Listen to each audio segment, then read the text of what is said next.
우리는 교회력으로 사순절 둘째 주간을 보내고 있습니다. 본문은 이 사순절 기간에 교회가 전통적으로 묵상해 왔던, 읽어왔던 말씀입니다. 본문의 배경은 예수님은 베드로의 신앙 고백 이후에 자기를 따르는 무리와 제자들에게 고난당하시고 장로들과 대제사장들과 서기관들에게 버려져서 죽임을 당하시고 3일 만에 부활하실 것을 말씀하시자 제자들이 보인 반응입니다.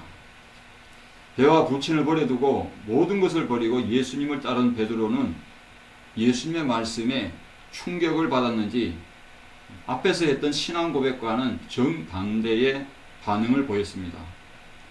베드로도 충격을 받았겠지만은 오늘 우리가 성경을 읽은 우리도 베드로의 반응에 어쩌면은 여러분과 제가 베드로와 함께 있었더라면 똑같은 반응을 보였지 않겠습니까? 사실 베드로가 보인 반응은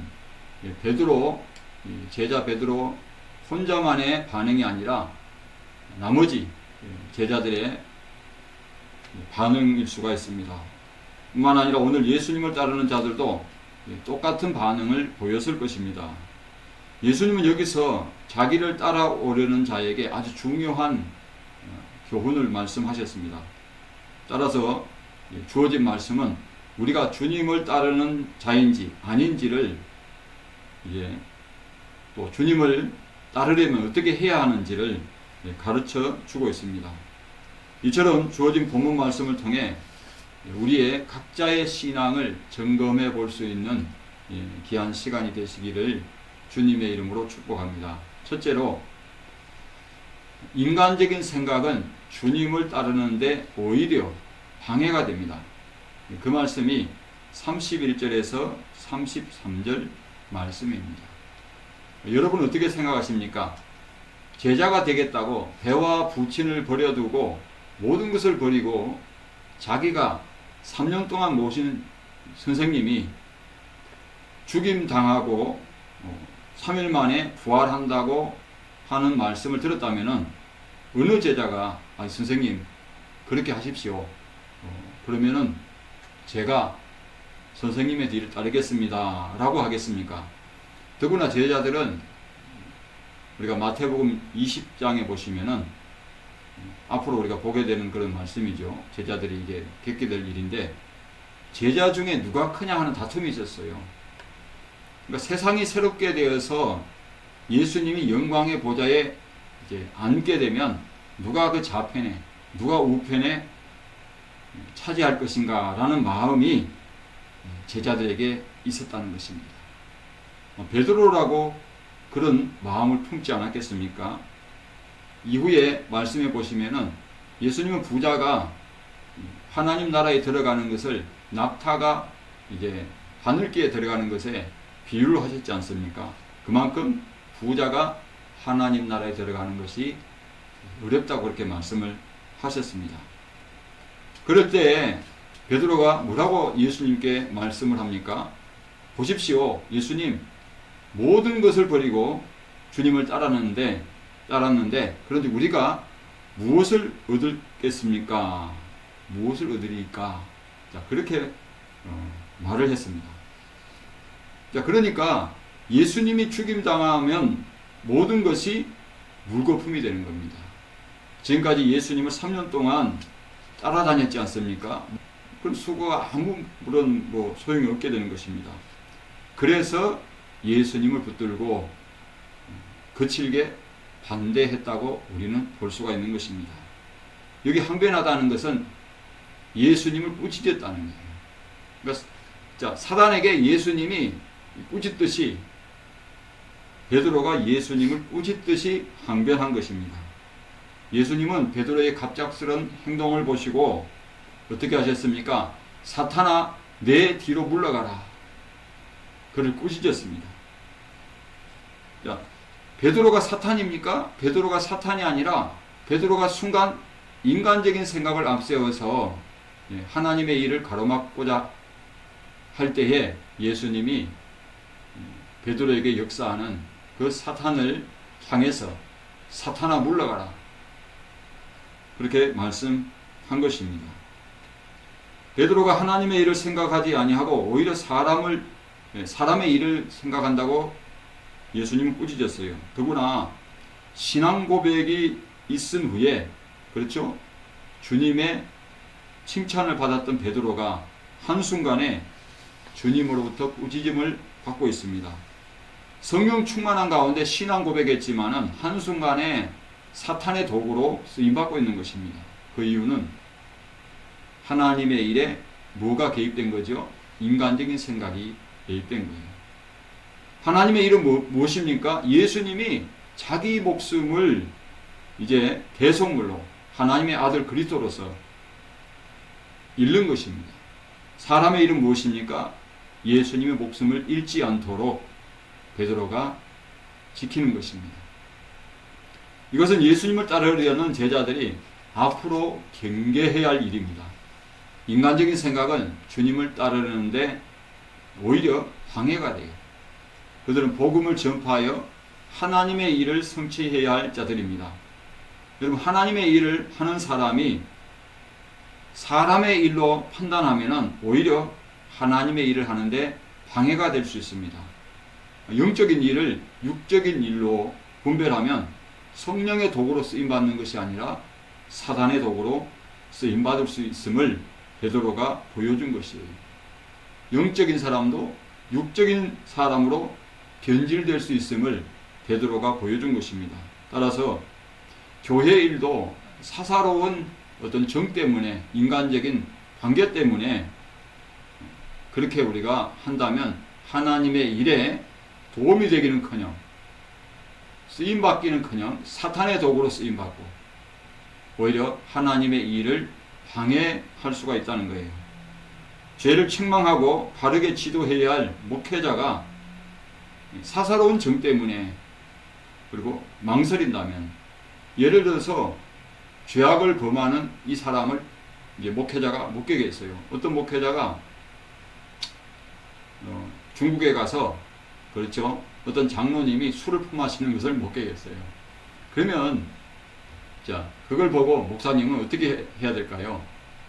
말씀을 준비하면서 그런 본문에 이제 부딪혔을 때에 그 장로님을 향해서 말은 못하지만, 아무개 장로님이 그렇게 했다라고 말은 못하지만은, 우리가 하나님 앞에 거룩하게 살지 않는다면 어떻게 되겠느냐 하면서 죄를 책망하고 바르게 지도해야 되지 않겠습니까? 그런데 그 장로님이 만약에 이제 개척교회에서 자립한 교회인데 교회 재정에 한 7, 80%를 담당한다면 그 장로님 떠나버리면 교회는 어떻게 되는 거예요? 재정적으로 굉장히 힘들어지죠. 그러니까 이 말을 해야 되나 못 해야 되나. 그런데 죄를 책망하고 또 죄를 회개하지 않으면 어떻게 된다는 것을 분명히 선포해야 되는데, 그 장로님이 떠날까봐, 교인이 떠날까봐 위로와 소망과 평안과 안위만 전한다면은 그 또한 인간적인 생각으로 하나님의 일을 가로막는 거예요. 그것은 철저한 신본주의 목회가 아니지 않습니까? 오히려 하나님의 일에 방해가 되는 것입니다. 둘째로, 주님을 따르는 자는 자기 목숨과 구원과는 바꾸지 않아요. 그 말씀이 본문 34절에서 37절 말씀입니다. 예수님은 이 베드로가 보인 반응을 보시고 무리와 제자들을 불러서 이렇게 말씀하셨습니다. 누구든지 나를 따라오려거든 자기를 부인하고 자기 십자가 지고 나를 따르라. 그렇게 말씀하셨어요. 자, 앞에서는 단지 장로들과 대제사장들과 서기관들에게 버려져서 죽임당하시고 3일 만에 부활할 것을 말씀하셨지만은, 우리가 두 번째 단락에 보시면은 예수님은 십자가를 언급하고 계십니다. 바꿔 말하면 예수님은 십자가 지실 것이라는 거예요. 그럼 십자가는 당시에 죄질이 아주 나쁜 사람이 받는 극형입니다. 그리고 저주받은 자가 지는 것이 십자가 행거리입니다. 예수님이 저주의 십자가를 지고 가시는 거잖아요. 그럼 얼마나 사람들에게 부끄러움을 당하고 수치를 당하겠습니까? 그런데 그 십자가를 지고 예수님을 따르라고 말씀하고 있는 것입니다.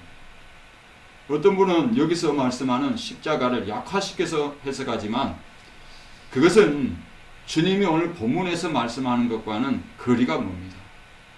이 십자가를 지는 것이 무엇을 뜻하는지 이어지는 말씀에서 분명히 알 수가 있어요. 35절 말씀에 누구든지 자기 목숨을 구원하고자 하면 잃을 것이요 누구든지 나와 복음을 위하여 자기 목숨을 잃으면 구원하리라.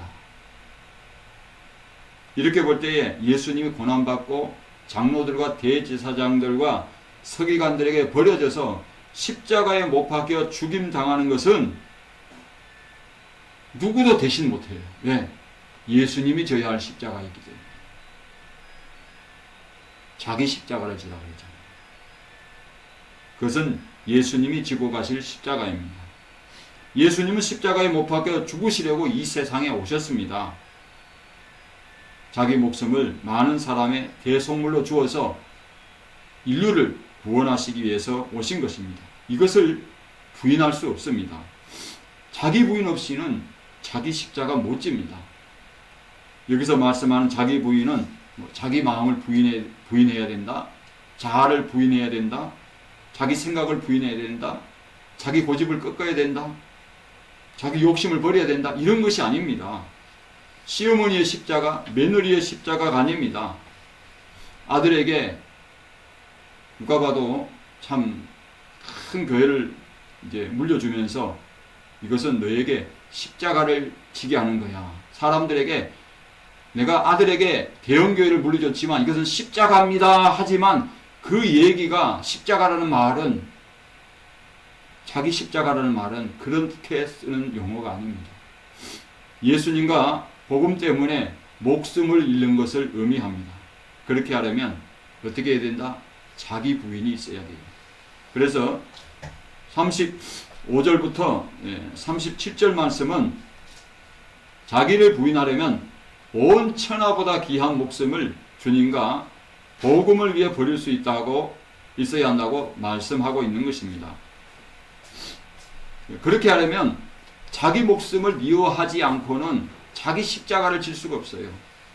여러분, 자기 가족도 마찬가지입니다. 그래서 누가복음 14장 26절에 보시면 예수님은 무릇 내게 오는 자가 자기 부모와 처자와 형제와 자매와 더욱이 자기 목숨까지 미워하지 아니하면 능히 뭐가 못된다? 내 제자가 되지 못한다 그랬어요. 그 말은 나를 따라오지 못한다는 그런 말씀입니다. 이것이 바로 자기를 부인하는 것입니다.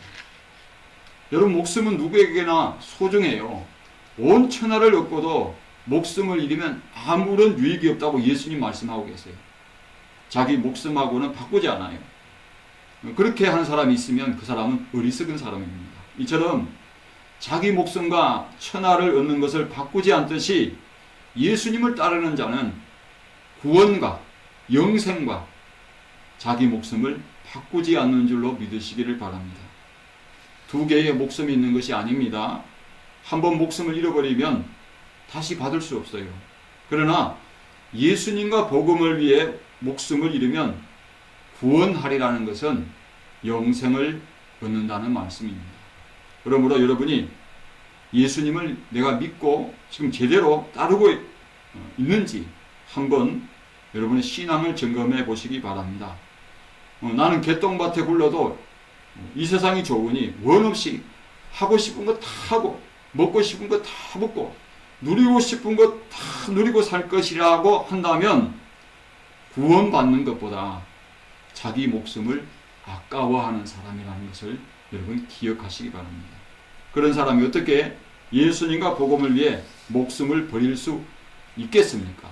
십자가를 칠 수 있겠습니까? 그런 사람이 어찌 자기 목숨을 미워할 수 있습니까?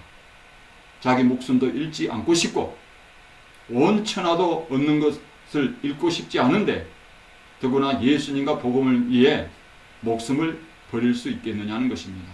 그러므로 여러분이 진정 예수님을 따르는 자라면 구원가는 자기 목숨을 바꾸지 않는 자인 줄로 믿으시기를 바랍니다. 구원을 더 귀하게 여긴다는 거예요. 목숨은 잃을 수 있는 거죠. 자, 셋째로 주님을 따르는 자는 예수님과 복음을 부끄러워하지 않습니다. 그 말씀이 오늘 세 번째 단락 38절 말씀입니다. 자, 개똥밭에 굴러도 이승이 났다고 하는 사람은 여러분 이 세대를 몰라서 그런 말을 하는 것입니다. 예수님은 현 세대를 무엇이라고 말씀하고 계십니까? 이 음란하고 죄 많은 세대라고 그랬어요. 음란하고 죄 많은 세대에서 나와 내 말을 부끄러워하면 인자도 아버지의 영광으로 거룩한 천사들과 함께 올 때에 그 사람을 부끄러워하리라. 예수님이 그렇게 말씀하셨습니다. 여러분, 이 세대가 예수님과 복음을 부끄러워하는 이유가 무엇이에요? 죄 많고 음란하니까 그래요. 죄 많고 음란. 이런 세대에는 예수님과 복음을 따르는 사람들이 어리석어 보이는 거예요. 그들에게는 부끄러움이에요.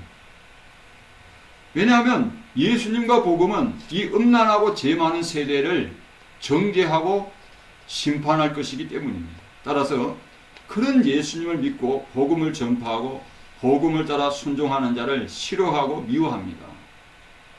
부끄러움을 줘요. 그렇게 해서 예수님과 복음을 따라 사는 자가 이 세대 사람들에게 부끄러움을 당하게 해서 못하게 막는 거예요. 복음을 전하지 못하게 막는 거예요. 여러분, 자, 우리가 회사에 나가서 당당히 나는 예수님을 믿는 사람이라고 말할 수 있습니까? 그렇게 할 수 있어요? 쉽지가 않아요. 오히려 내가 예수를 믿는 것이 부끄러운 것 같아요. 다른 사람들한테 노출되는 것이, 예수 믿는 것이. 세상은 예수 믿는 사람 복음을 부끄러워해요. 나도 부끄러워한다? 문제가 있는 것이죠. 누구의 전략이겠어요? 할 수만 있으면 택한 자라도 유혹해서 한 명이라도 더 지옥으로 끌고 가려는 마귀의 계략인 거예요. 왜냐하면 자기만 지옥에 들어가는 것이 아니라 자기와 타락한 천사들, 악한 영들만 지옥에 들어가는 것이 아니라 다른 사람도 끌고 들어가요. 억울하니까. 한번 잘 생각해 보시기 바랍니다. 예수 믿는 것을 부끄러워하고 복음을 부끄러워하는 사람들이 누굽니까? 그거야 예수 믿지 않는 사람이잖아요. 예수님과 복음을 싫어하고 증오하는 사람들이 누구예요? 그거야 예수 믿지 않는 사람입니다. 그리고 어떤 믿지 않는 사람이 제가 유튜브에 댓글에 이렇게 달았더라고요. 예수님이 이 세상을 지옥으로 만들었다고. 아마 그분은 믿는 사람인 것 같아요. 왜냐? 예수님 때문에 우리 가정이 맨날 시끄럽고 원수같이 지내고 그런다고. 예수님 때문에 이 세상을 지옥으로 만들었다는 거예요. 예수님이 여러분 이 음란하고 죄 많은 세대가 정죄받고 심판받는 것 때문에 자, 마귀와 함께 지옥 불못에 들어가는 것을 구원하러 오셨음에도 이렇게 생각하고 있어요. 자, 그런데 예수님을 믿고 예수님의 복음을 전파하고 복음에 순종한다고 하는 사람이 예수님과 복음을 부끄러워할 수 있겠어요? 있을 수 없는 일이라고 우리는 생각할 수 있겠죠. 그런데도 예수님이 영광 중에 거룩한 천사들과 함께 오실 때에 지금 현 세대에서 예수님과 복음을 부끄러워하는 그 사람이 이제 오고 있는 세대, 바로 영원한 세대, 재림으로 이루어질 영원한 하나님 나라에 거기에서는 이제 심판이 있을 텐데 어떻게 됩니까? 그 오는 세대에서는 부끄러움을 당할 것이라고 그렇게 말씀하세요. 자기 목숨을 잃지 않으려고 온 천하를 주고도 바꿀 수 없는 자기 목숨 잃지 않으려는 것 때문에 예수님과 복음을 부끄러워했다면 그 사람은 부끄러움을 당할 것이라고 그렇게 말씀합니다. 이런 사람은 자기 부인도 자기 십자가도 질 수 없어요. 주님 오실 때에 부끄러움을 당하는 사람이 누굽니까? 그 사람이 구원을 받는 사람이라고 성경은 그렇게 말씀하고 있습니까? 아니요, 그렇지 않아요. 로마서 10장 11절에 누구든지 그를 믿는 자는 부끄러움을 당하지 아니하리라. 자, 그렇다면 부끄러움을 당하는 자들은 믿지 않는 자들이잖아요. 그 때문에 예수님과 복음을 부끄러워한 것입니다. 이것은 이제 재림으로 이루어질 하나님 나라에서 밝혀질 거예요. 심판 때 밝혀질 것입니다. 그런데 우리 예수 믿는 사람 가운데, 예수님과 복음을 믿는 사람 가운데, 예수님을 따르겠다고 하는 사람들 가운데 부끄러움을 당할 사람들이 있다는 것입니다. 그래서 성경을 보면 베드로전서 2장 6절에 보면은 성경에 기록되었을 때 보라 내가 택한 보배로운 모퉁이 돌을 시온에 두노니 그를 믿는 자는 부끄러움을 당하지 아니하리라. 그렇게 말씀하고 있어요. 무슨 말입니까? 바꾸어 말하면 우리가 예수님과 복음을 따라 사는 것은, 또 복음에 순종하는 것은 무엇 때문이라고요? 예수님이 오실 때에 부끄러움을 당하지 않게 하기 위해서라는 거예요. 그렇지 않습니까? 요한일서 2장 28절에 자녀들아 이제 그의 안에 거하라. 이는 주께서 나타내신 바 되면 그가 강림하실 때에 우리로 담대함을 얻어 그 앞에서 부끄럽지 않게 하려 함이라 하셨습니다. 그렇다면 주님 앞에 부끄러움을 당하는 사람은 어떤 사람이에요? 35절 말씀을 다시 봐요. 누구든지 자기 목숨을 구원하고자 하면 잃을 것이요. 목숨을 잃는다는 것입니까? 아니잖아요. 구원을 잃어버릴 것이라는 말씀입니다, 여러분. 주님 앞에서 부끄러움을 당할 것이라는 말씀이에요. 왜 그렇습니까? 그가 주님의 제자라면, 우리가 예수님과 복음을 따라 사는 자라면 구원과 자기 목숨과는 바꾸지 않는다는 거예요. 온 천하를 주고도 자기 목숨과 바꾸지 않듯이 차라리 자기 목숨을 예수님과 복음 때문에 잃었으면 잃었지, 십자가를 졌으면 졌지, 구원과는 바꾸지 않는다는 거예요. 그런데 현실은 어떻습니까? 현 세상에 사는 것이 너무 힘듭니다. 괴롭습니다. 사는 것이 지옥 같아요. 그래서 사람들이 어떤 선택을 합니까? 극단적인 선택을 하는 거예요. 하나님 믿지 않는 사람만 그런 것입니까? 아니에요. 믿는 사람도 그렇게 하는 것입니다. 그런 사람은 경제적으로 부유하게 사는 것, 심리적으로 안정되게 사는 것. 왜? 매일매일이 삶이 전투적인 삶이에요. 전쟁이라 하루도 조용할 날이 없어요. 가정이 시끄러워요. 그리고 주변 사람들의 인식, 예수 믿는 사람들이 어떻게 저렇게 살 수 있노 하면서, 또 명예, 인기와 자기 목숨을 바꾼 어리석은 사람들이에요. 예수 믿는 사람이 그랬다면 그것은 구원과 바꿔버리는 거예요. 이 세대가 여러분, 지옥 같은 것은 음란하고 죄 많은 세대이기 때문에 그렇다는 거예요. 근데 믿지 않는 사람들은 반대로 어떠세요? 이 죄 많고 음란한 세대를 즐겨요. 돈이면, 자, 그들에게 돈을 줘봐요. 돈이면 다 되는 세상이에요. 그들에게 권력을 줘봐요. 권력이면 다 되는 세상이에요. 그러니까 돈만 있으면 마약도 마다하지 않는 그런 사람들입니다. 돈을 사랑합니다. 쾌락을 사랑합니다. 돈과 권력이 있으면 먹고 싶은 것, 하고 싶은 것, 자기가 원하고 싶은 것, 누리고 싶은 것 다 할 수가 있어요. 이런 것이 자기에게 있으면 세상이 천국처럼 느껴지는 사람들이 누구예요? 바로 예수 믿지 않는 사람이에요. 반대로 이런 세상이 지옥처럼 느껴지는 사람들이 누구예요? 그 사람이 예수 믿는 사람이에요. 그런데 그리스도인이 돼서 내게 돈과 권력이 없어서 하고 싶은 것, 먹고 싶은 것, 누리고 싶은 것 못했다고, 이놈의 세상, 예수 믿는 것 다 소용없다, 살아서 못하랴, 극단적인 선택을 한다면은 그 사람이 어찌 구원을 받을 수 있겠느냐 그 말입니다. 주님 재림으로 완성되어지는 하나님 나라에 들어갈 수가 있겠습니까? 그러므로 어떻게 해야 합니까? 이 음란하고 죄 많은 세대가 예수님을 부끄러워하고 예수님의 복음을 수치로 여길지라도 우리는 예수님을 부끄러워하지 말아야 되는 거예요. 비록 돈이 없고 권력이 없고 하루하루 사는 것이 힘들고 괴롭고 그럴지라도 예수님과 복음을 수치로 우리는 여기지 말아야 하는 것입니다.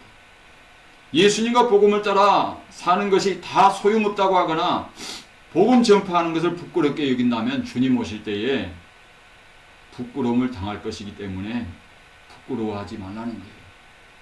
자기 부인하고 자기 십자가 지는 것 부끄러워하지 말라는 것입니다. 예수 믿는 것 때문에 복음 따라 사는 것 때문에 복음에 순종하는 것 때문에 먹고 싶은 것, 하고 싶은 것, 누리고 싶은 것 누리지 못하더라도 오고 있는 세상에 재림으로 이루어질 주님과 함께 영원한 세상에서 부끄러움을 당하지 않고 그 나라에 들어갈 것을 소망하고 살라는 것입니다. 주님과는 이 세상 그 무엇과도 바꿀 수 없습니다.